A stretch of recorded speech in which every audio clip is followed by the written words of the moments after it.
ਬਿਸਮਿਲ੍ਲਾਹਿਰਰਹਿਮਾਨਿਰਰਹੀਮ ਅਸਲਾਮ ਵਾਲੇਕੁਮ। ਮੈਂ ਕਿਹਾ ਸੀ ਨਾ ਕਿ ਸਾਡੇ ਜਿਹੜੇ ਮੌਲਵੀ ਨੇ ਉਹ ਸਾਡੇ ਨੌਜਵਾਨਾਂ ਦੇ ਮੌਜੂਦਾ ਮਸਾਇਲ, ਪਾਕਿਸਤਾਨ ਦੇ ਮੌਜੂਦਾ ਮਸਾਇਲ, ਸਾਡਾ ਨਿਜ਼ਾਮ ਜਿਹੜਾ ਸਾਮਰਾਜੀ ਉਹਨੂੰ ਬਦਲਣ ਦੀ ਗੱਲ ਨਹੀਂ ਕਰਦੇ। ਅਤੇ ਭਰਾ ਨੇ ਕਿਹਾ ਇਲਮ ਹਾਸਲ ਕਰੋ ਦੀਨ ਕਾ ਗੋरों का ਨਹੀਂ ਜੋ ਮਰਨੇ ਕੇ ਬਾਅਦ ਵੀ ਕੰਮ ਆਵੇ। ਯਾਨੀ ਤੁਸੀਂ ਦੁਨੀਆ ਦੇ ਵਿੱਚ ਉਹ ਇਲਮ ਹਾਸਲ ਨਹੀਂ ਕਰਨਾ ਜਿਹੜਾ ਤੁਹਾਨੂੰ ਦੁਨੀਆ 'ਚ ਕੰਮ ਆਏ, ਉਹੀ ਇਲਮ ਹਾਸਲ ਕਰਨਾ ਜਿਹੜਾ ਮਰਨ ਤੋਂ ਬਾਅਦ ਕੰਮ ਆਇਆ। ਹਾਲੇ ਕੁਰਾਨ ਪਾਕ ਵਾਜ਼ਿਹ ਤੌਰ 'ਤੇ ਆਉਂਦਾ ਹੈ, ਰੱਬਨਾ ਆਤਿਨਾ ਫਿ ਦੁਨੀਆ ਹਸਨਤਮ ਵ ਫਿਲ ਆਖਿਰਤੀ ਹਸਨਤਮ ਵ ਕਿਨਾ ਅਜ਼ਾਬਨ ਨਾਰ। ਸਭ ਤੋਂ ਪਹਿਲਾਂ ਕੁਰਾਨ ਪਾਕ ਆਉਂਦਾ ਕਿ ਯਾ ਅੱਲਾ ਸਾਨੂੰ ਉਹ ਇਲਮ ਦੇ ਜਿਹੜਾ ਸਾਨੂੰ ਦੁਨੀਆ 'ਚ ਫਾਇਦਾ ਆਏ।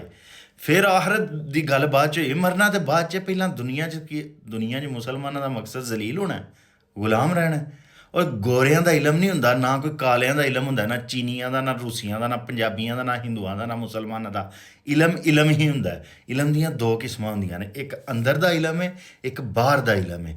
ਅੰਦਰ ਦਾ ਇਲਮ ਕੀ ਹੈ? ਚੋਰੀ, ਹਸਦ, ਝੂਠ, ਫਰੇਬ, ਧੋਖਾ, ਅਖਲਾਕੀਆਤ, ਅੱਲਾ ਦੇ ਰਸੂਲ, ਅੱਲਾ ਨੂੰ ਮੰਨਣਾ, ਇਹ ਸਾਰੀਆਂ ਚੀਜ਼ਾਂ ਵਾਸਤੇ ਕੁਰਾਨ ਦੇ ਵਿੱਚ ਮੁਕੰਮਲ ਰਹਿਨਮਾਈ ਮੌਜੂਦ ਹੈ। ਅੰਦਰ ਦਾ ਇਲਮ ਹਾਸਲ ਕਰਨਾ ਤੇ ਕੁਰਾਨ ਲਵੋ। ਕੁਰਾਨ ਪਾਕ ਦੂਸਰੀ ਗੱਲ ਕਹਿੰਦਾ ਕਿ ਬਾਹਰ ਦਾ ਇਲਮ ਹਾਸਲ ਕਰੋ, ਕਾਇਨਾਤ ਦਾ, ਦੁਨੀਆ ਕਿੰਝ ਚੱਲਦੀ ਹੈ, ਨਿਜ਼ਾਮ ਕਿੰਝ ਚੱਲ ਰਹੇ ਨੇ। ਇਹ ਇਲਮ ਹਾਸਲ ਕਰਨ ਵਾਸਤੇ ਕੁਰਾਨ ਆਉਂਦਾ ਹੈ ਅਕਲ ਇਸਤੇਮਾਲ ਕਰੋ, ਗੌਰੋ ਫਿਕਰ ਕਰੋ। ਡਾਕਟਰ ਜ਼ਾਕਿਰ ਨਾਲ ਇੱਕੋ ਸਵਾਲ ਪੁੱਛਿਆ ਗਿਆ ਕਿ ਮੁਸਲਮਾਨ ਟੈਕਨੋਲੋਜੀ 'ਚ ਪਿੱਛੇ ਕਿਉਂ ਰਹਿ ਗਏ ਨੇ। ਪਹਿਲਾਂ ਤਾਂ ਉਹ ਮੰਨੇ ਹੀ ਨਹੀਂ ਕਿ ਅਸੀਂ ਪਿੱਛੇ ਰਹਿ ਗਏ ਹਾਂ। ਫਿਰ ਉਹ ਆਂਦਾ ਜੀ ਕੁਰਾਨ ਹਦੀਸ ਨੂੰ ਪਿੱਛੇ। ਇਹ ਬਿਲਕੁਲ ਆਮ ਮੌਲਵੀਆਂ ਵਾਲੀ ਗੱਲ ਹੈ, ਕੋਈ ਉਹਨੇ ਜਵਾਬ ਸਹੀ ਨਹੀਂ ਦਿੱਤਾ। ਉਹ ਨਦੀਮ ਹੈ ਸਾਡਾ ਸਾਫੀ, ਉਹਨੇ ਉਹਦੇ ਕੋਲ ਸਵਾਲ ਪੁੱਛਿਆ ਸੀ। ਉਹ ਭਾਈ ਕੁਰਾਨੋ ਹਦੀਸ ਜਿਹੜੇ ਲੋਕ ਪੜ੍ਹ ਰਹੇ ਨੇ ਮਸਜਿਦਾਂ 'ਚ ਬਹਿ ਕੇ, ਉਹ ਤਾਂ ਫਿਰਕਿਆਂ ਦੇ ਵਿੱਚ ਫਸੇ ਨੇ। ਜਿਹੜੀ ਕੁਰਾਨ ਦਾ ਅਸਲ ਹੁਕਮ ਹੈ ਕਿ ਅੰਦਰ ਦਾ ਇਲਮ ਹਾਸਲ ਕਰੋ ਔਰ ਬਾਹਰ ਦਾ ਨਾ। ਉਹ ਜ਼ਾਕਰ ਨਾ ਇੱਕ ਜਵਾਬ ਦੇ। ਟੈਕਨੋਲੋਜੀ 'ਚ ਅਸੀਂ ਕਿਉਂ ਪਿੱਛੇ ਰਹਿ ਗਏ ਹਾਂ? ਕਿਉਂਕਿ ਅਸੀਂ ਤਹਿਕੀਕ 'ਚ ਪਿੱਛੇ ਰਹਿ ਗਏ।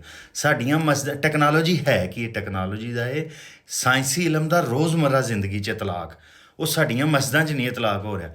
ਕੈਥੋਲਿਕ ਚਰਚ ਦੀਆਂ ਜਿਹੜੇ ਚਰਚ ਨੇ ਨਾ ਪੂਰੀ ਦੁਨੀਆ 'ਚ, ਉਹਨਾਂ 'ਚ ਟੈਕਨੋਲੋਜੀ ਦਾ ਬਹੁਤਾ ਇਸਤੇਮਾਲ ਹੈ। ਉਹ ਬਹੁਤੇ ਮੁਨੱਜ਼ਮ ਨੇ ਬਜਾਏ ਕਿ ਸਾਡੀਆਂ ਮਸਜਿਦਾਂ ਦੇ। ਸਾਡੀਆਂ ਜਿੰਨੀਆਂ ਵੀ ਮਸਾਜਿਦ ਨੇ ਉਹਨਾਂ ਦਾ ਆਪਸ 'ਚ ਕੋਈ ਰਾਬਤਾ ਨਹੀਂ ਹੈ। ਜਿਹੜਾ ਵਫਾਕੁਲ ਮਦਾਰਸ ਹੈ, ਤਨਜ਼ੀਮੁਲ ਮਦਾਰਸ ਹੈ, ਉਹ ਕੋਈ ਨਹੀਂ ਟੈਕਨੋਲੋਜੀ ਦਾ ਇਸਤੇਮਾਲ ਕਰ ਰਹੇ। ਅਸੀਂ ਜ਼ਰਾਅਤ 'ਚ ਸਾਇੰਸੀ ਇਲਮ ਦਾ ਇਸਤੇਮਾਲ ਨਹੀਂ ਕਰ ਰਹੇ। ਟੈਕਨੋਲੋਜੀ ਹੈ ਸਾਇੰਸੀ ਇਲਮ ਦਾ ਇਸਤੇਮਾਲ, ਅਤੇ ਅਸੀਂ ਕਿਸੇ ਚੀਜ਼ 'ਚ ਵੀ ਨਹੀਂ ਇਸਤੇਮਾਲ ਕਰ ਰਹੇ। ਅਤੇ ਅੱਜ ਤੁਹਾਡੇ ਮੌਲਵੀ ਆਂਦੇ ਨੇ ਕੁਰਾਨ ਹਦੀਸ ਹਮ ਪਿੱਛੇ ਰਹਿ ਗਏ ਹਾਂ। ਉਹ ਭਾਈ ਉਹ ਵੀ ਇਲਮ ਹਾਸਲ ਕਰਨਾ ਜ਼ਰੂਰੀ ਹੈ, ਲੇਕਿਨ ਜਿਹੜਾ ਕੁਰਾਨ ਆਂਦਾ ਕਾਇਨਾਤ 'ਚ ਗੌਰੋ ਫਿਕਰ ਕਰੋ, ਤਫੱਕਰ ਕਰੋ, ਸੋਚੋ, ਨਵੀਆਂ ਚੀਜ਼ਾਂ ਇਜਾਦ ਕਰੋ, ਤਖਲੀਕ ਕਰੋ, ਉਹ ਬਾਹਰ ਦਾ ਇਲਮ ਹੈ, ਉਹ ਵੀ ਬਹੁਤ ਜ਼ਰੂਰੀ ਹੈ। ਅਤੇ ਇਹ ਜਿਹੜਾ ਇਹਨਾਂ ਤੁਹਾਨੂੰ ਦੱਸਿਆ ਨਾ ਕਿ ਕੋਈ ਇਲਮ ਦੁਨੀਆ ਦਾ, ਕੋਈ ਦੀਨ ਦਾ, ਸਾਰਾ ਇਲਮ ਹੀ ਦੀਨ ਦਾ। ਜਿਹੜੀ ਤੁਸੀਂ ਕੌਮਾਂ ਦੀ ਤਾਰੀਖ ਪੜ੍ਹਨੀ ਹੈ ਨਾ, ਹਿੰਦੂਆਂ ਦੀ ਤਾਰੀਖ ਪੜ੍ਹਨੀ ਹੈ, ਕ੍ਰਿਸਚਨਸ ਦੀ ਪੜ੍ਹਨੀ ਹੈ, ਚੀਨੀਆਂ ਦੀ ਪੜ੍ਹਨੀ ਹੈ, ਉਹ ਵੀ ਦੀਨ ਦਾ ਇਲਮ ਹੈ। ਕੁਰਾਨ ਪਾਕ ਕਹਿੰਦਾ ਕਿ ਕੌਮਾਂ ਦੀ ਤਾਰੀਖ ਪੜ੍ਹੋ। ਕੁਰਾਨ ਨੇ ਕੌਮਾਂ ਦੇ ਕਿੱਸੇ ਨਹੀਂ ਦੱਸੇ। ਅਤੇ ਇਹ ਜਿਹੜੀ ਜਹਾਲਤ ਇਹਨਾਂ ਫੈਲਾਈ ਹੈ ਨਾ ਕਿ ਮਦਾਰਸ 'ਚ ਦੀਨ ਦਾ ਇਲਮ ਹੈ ਅਤੇ ਯੂਨੀਵਰਸਿਟੀਆਂ 'ਚ ਦੁਨੀਆ ਦਾ ਇਲਮ ਹੈ, ਦੋਵਾਂ ਪਾਸੇ ਹੀ ਦੁਨੀਆ ਦਾ ਇਲਮ ਸਹਾਇਆ ਜਾ ਰਿਹਾ, ਜਹਾਲਤ ਸਹਾਈ ਜਾ ਰਹੀ ਹੈ। ਬੁਨਿਆਦੀ ਤੌਰ 'ਤੇ ਮਦਰਸਾ ਹੋਏ ਜਾਂ ਯੂਨੀਵਰਸਿਟੀ ਹੋਏ, ਇਹ ਤਾਂ ਖਤਮ ਹੋਣੇ ਚਾਹੀਦੇ ਨੇ। ਇੱਕ ਤਰ੍ਹਾਂ ਦੇ ਅਦਾਰੇ ਹੋਣੇ ਚਾਹੀਦੇ ਨੇ ਜਿਨ੍ਹਾਂ 'ਚ ਸਾਰਾ ਇਲਮ ਸਹਾਇਆ ਜਾਏ। ਦੀਨ ਦੁਨੀਆ ਦੀ ਕੋਈ ਸਾਡੇ 'ਚ ਵੰਡ ਨਹੀਂ ਹੈ। ਇਸਲਾਮ ਆਂਦਾ ਜਿਹੜਾ ਵੀ ਤੁਸੀਂ ਅੱਛੀ ਨੀਅਤ ਨਾਲ ਇਲਮ ਹਾਸਲ ਕਰ ਰਹੇ ਹੋ, ਉਹਦੇ ਨਾਲ ਤੁਸੀਂ ਮਾਸ਼ਰੇ 'ਚ ਕੁਛ ਅੱਛਾ ਕੰਮ ਕਰਨਾ, ਉਹ ਦੀਨ ਦਾ ਇਲਮ ਹੈ, ਉਹਦਾ ਤੁਹਾਨੂੰ ਸਵਾਬ ਹੋਏਗਾ। ਉਹ ਤੁਹਾਨੂੰ ਦੁਨੀਆ 'ਚ ਵੀ ਫਾਇਦਾ ਦੇਗਾ, ਆਖਿਰਤ 'ਚ ਵੀ ਫਾਇਦਾ ਦੇਗਾ।